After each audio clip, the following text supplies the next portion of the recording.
Today I'm going to show you a quick way to make a whole bunch of cool holiday greeting cards if you want. This is a 2-day project. The first day you will paint. The next week you will be adding details using things like pins and the construction paper colored pencils. So let's take a look. Make sure you start by writing your name and section in the corner. After that, you can use an index card to trace about 8 rectangles on your big paper. Use your thumb to make sure that the rectangles are not too close to the edge and not too close to each other. There should be space about a thumb in between them in every direction. Please do not throw away the index card. Put it back so someone can use it in the next class. Next, you'll grab your paint, water, a waste paper. If you want, you can also get a pen to draw with, and a little cup of salt from me. I will be reusing these cups. Please do not hurt them or throw them out, and you probably will not need all the salt in there because you'll only be using a little bit. On some of these, you might want to draw first, but you do not have to. And remember, you can draw whatever you want. You can make these holiday cards or whatever you'd like. And just keep moving quickly. You don't want to spend too much time on each one. One of the cool things with watercolor is that you can paint with water first and then get some color. And when it touches that wet part of the paper, it will flow. So you can use that to create some really cool effects.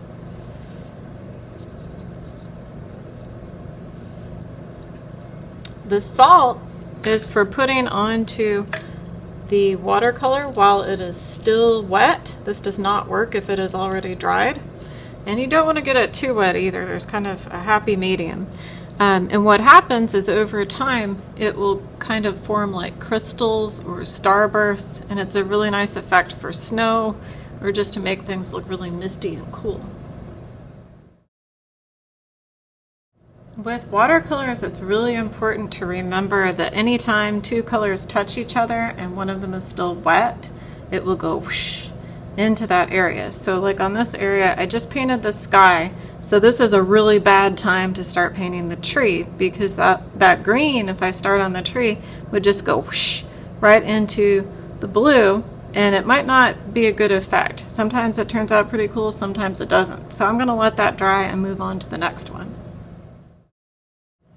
So on this one, I'm going to try an experiment, and I'll see what happens if I paint the green while the blue is still wet. So you can see what happens when the wet watercolor touches other wet watercolor.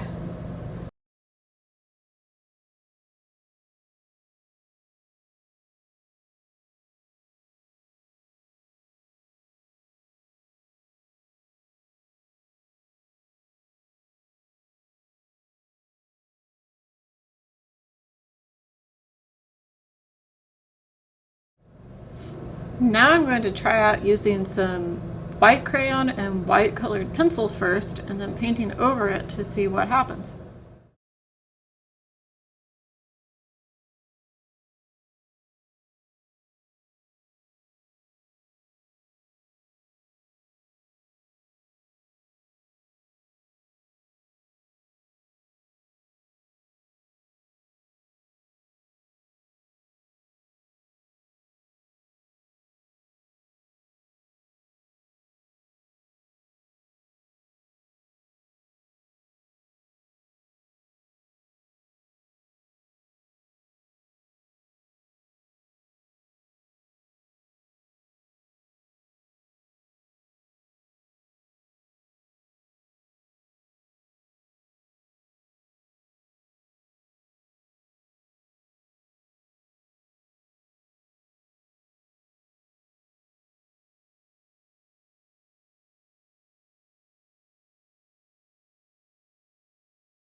So now I've noticed that this tree up here is ready to be painted in because all of that around it is dry. So it's safe to paint it in.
So now I've cut out all of my greeting card pieces, and I'm going to use the construction paper colored pencils. They're at the bottom of the collage cart, and also some ink pens. These will be next to the drawing supplies like the pencils and the colored pencils on the brown shelves.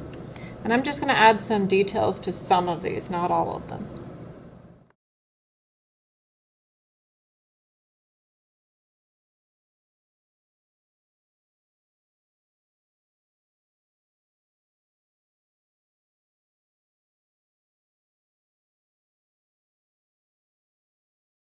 Next, I need to cut and fold some little cards to glue my paintings onto.